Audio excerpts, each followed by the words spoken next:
What's up, everyone? AJ on AJ's Heli Journey here, and this is a different type of video that I've been thinking about doing for, um, excuse me, some time, and that's a simming session, recording a simming session, and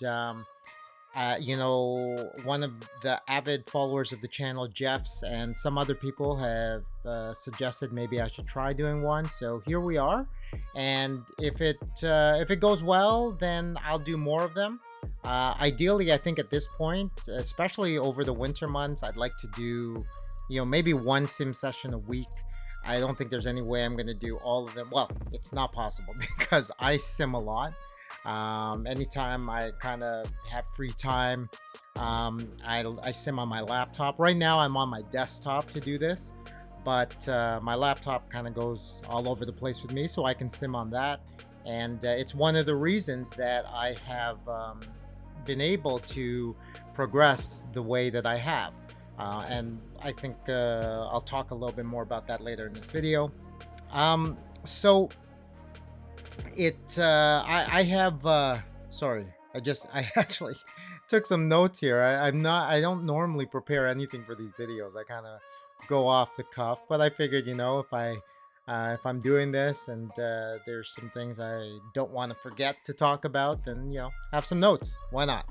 Anyways, the I'll try and make improvements on this. Right now, you can see my sim screen. There's a little video of me in the corner, and also my sticks, which you can see moving there. I don't know if there's anything else to add, I will, but I think this is enough for the sim sessions. And let me maybe start. This is my first one, so let me just kind of talk about my setup here. Obviously, I use my controller, the Futaba 16IZ.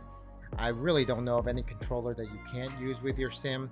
I started simming when I got back in the hobby, I guess this past earlier this year in May.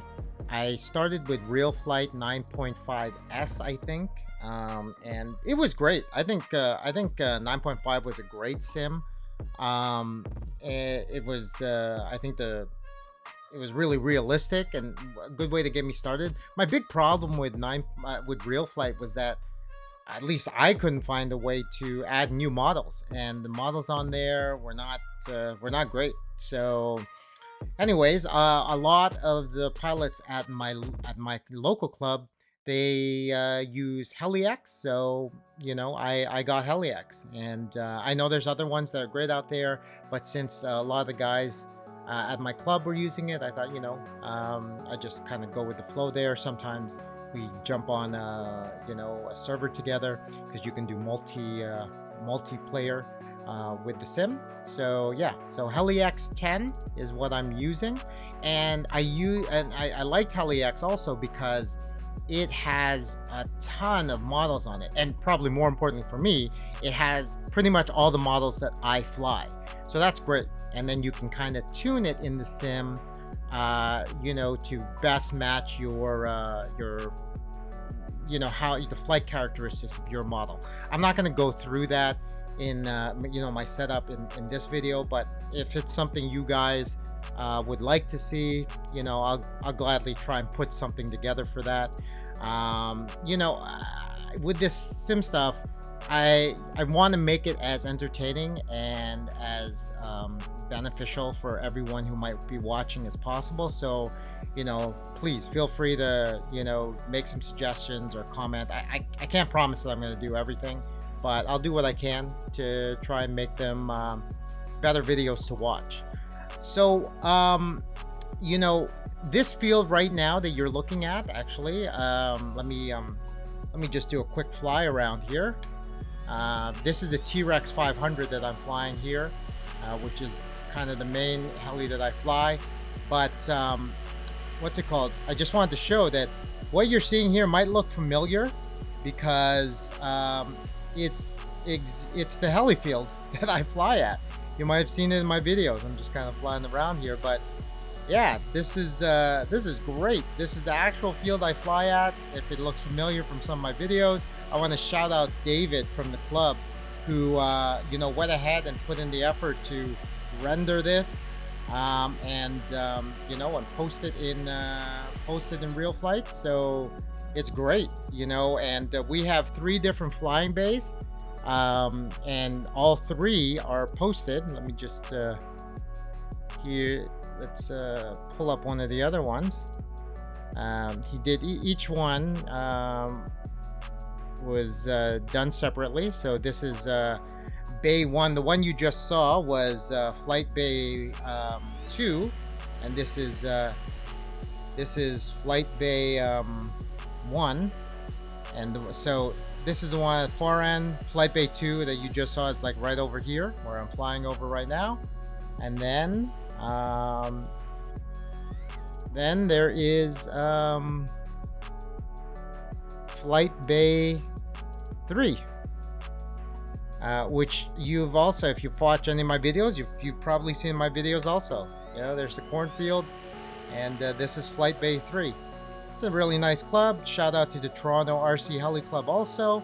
But I don't know if I didn't know that this was possible, but in case you wanted to get you fly in HeliX anyways, with your own club, then maybe there's someone in your club, or you can go ahead and render it and do it the same way. This is gonna be great over the winter, just to make you feel like you're flying at the home club. So let me just reset that. I kind of like flying in Bay 2, so let's we'll go back there, and it's as easy as that to switch for them. So I think that's really, really cool. Anyways, as far as simming goes, maybe I kind of touch on this. I think that most people probably sim.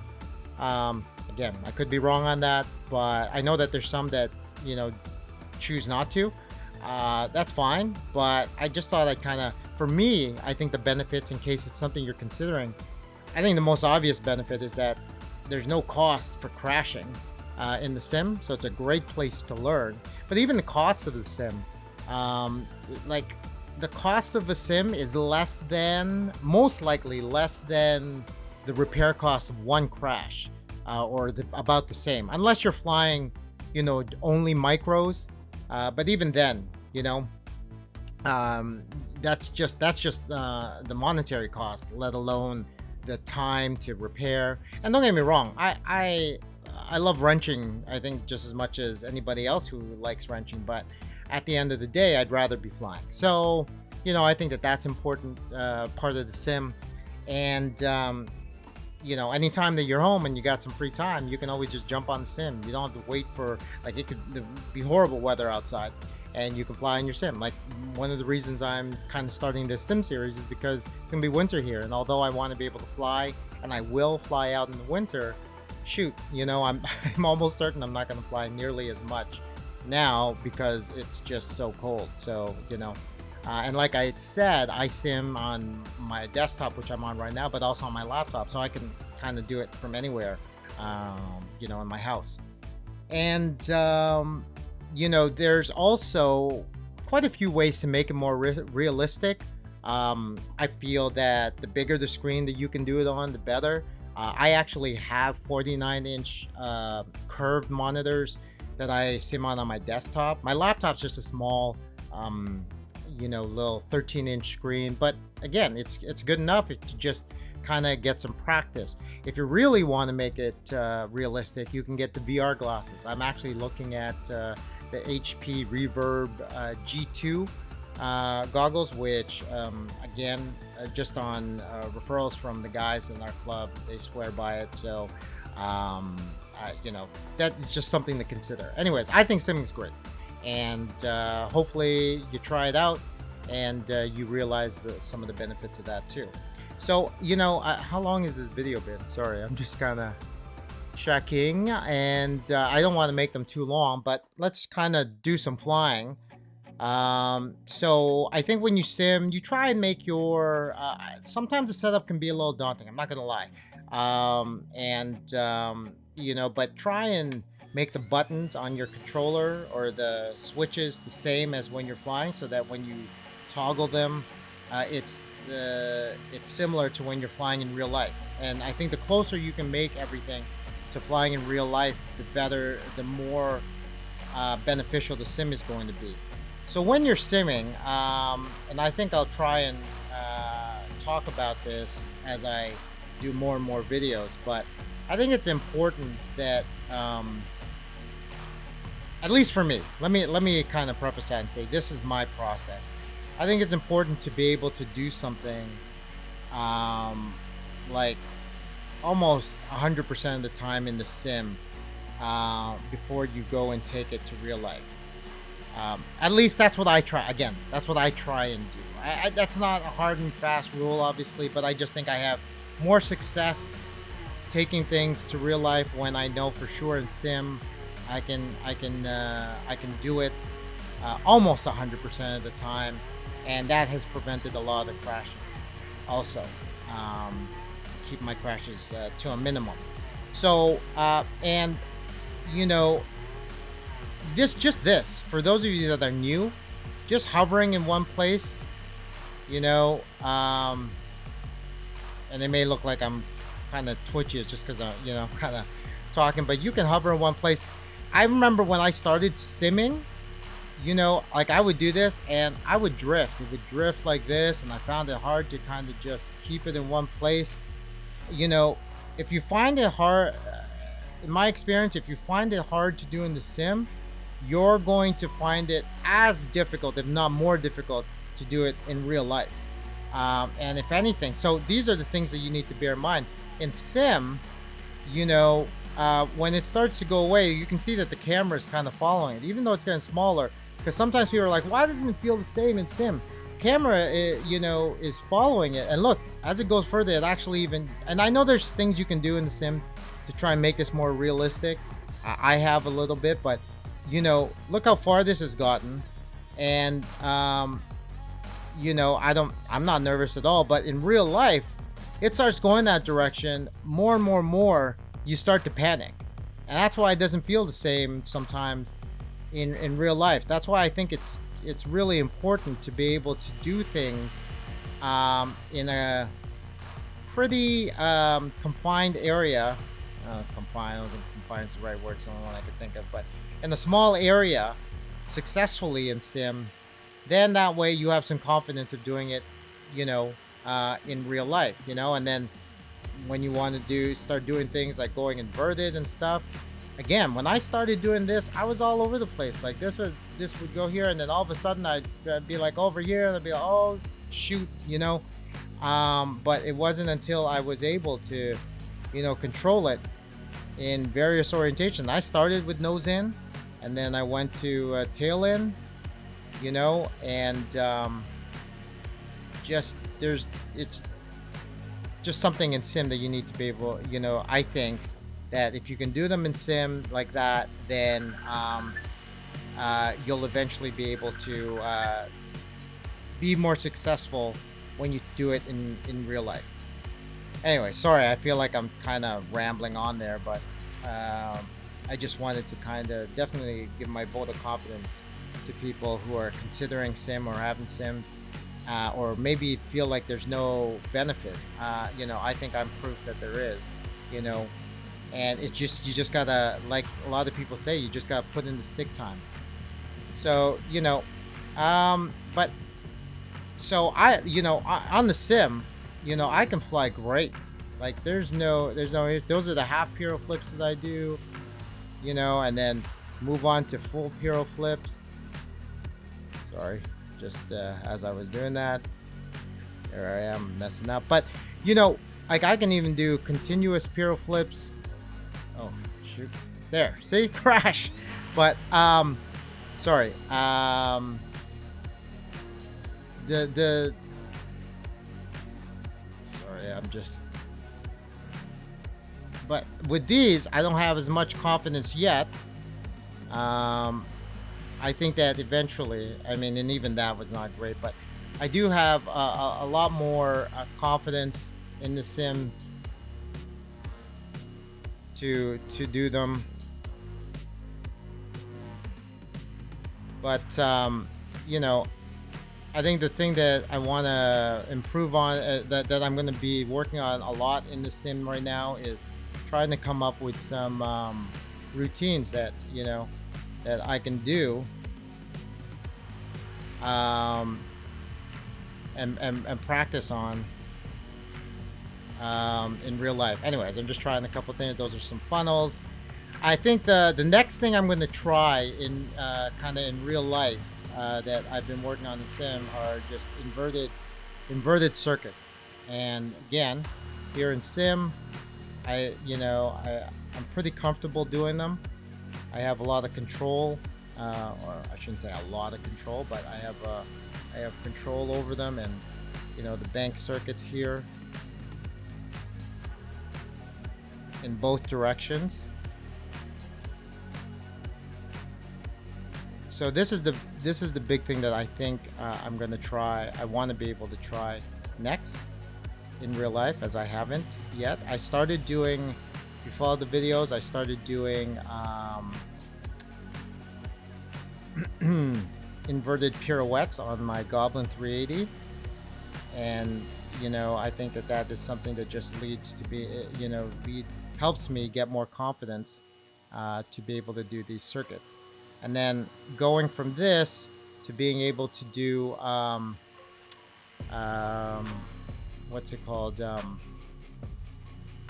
inverted funnels is the next step after that. And then and the one thing I haven't started doing with the circuits is, you can see the circuits I was doing were backwards inverted circuits.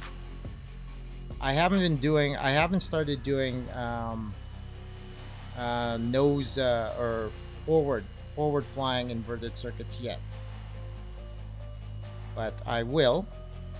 Once I get that down, then I'll pretty much have all the different orientations, and I can kind of start playing around a lot more with more complex circuits, figure eights, and ones that look really cool, transitioning from one to another. But yeah, so anyways, I don't want this video to get too long, but I'll try, like I said, to make them productive and entertaining, and hopefully not boring, where you're just kind of watching me practice. But this is the first, I hope, of many to come. And if you're simming, get good at the basics. Even in Sim, things like even just some fast pirouettes. So for example, you have perfect, I'll close on this, something else I found in Sim. When I was doing slow pirouettes, you can kind of cheat in Sim, and you just pin and it seems like it makes you kind of feel like, oh, I can do fast pirouettes, but it just doesn't work that way. You start pinning you pin the rudder like this, and all of a sudden, I mean, sure, if it's set up good, it'll probably stay for a bit, but then do you have control if it starts getting out of control? So try here, try and just control. Like, I couldn't do this before, where I had a reference point, and I could kind of keep it. Look, see, if I lose concentration, even now, but I can get it back. And then these are what leads to being able to do the piro flips, and then with continuous pirouettes. But you can see, losing it there, but you can see that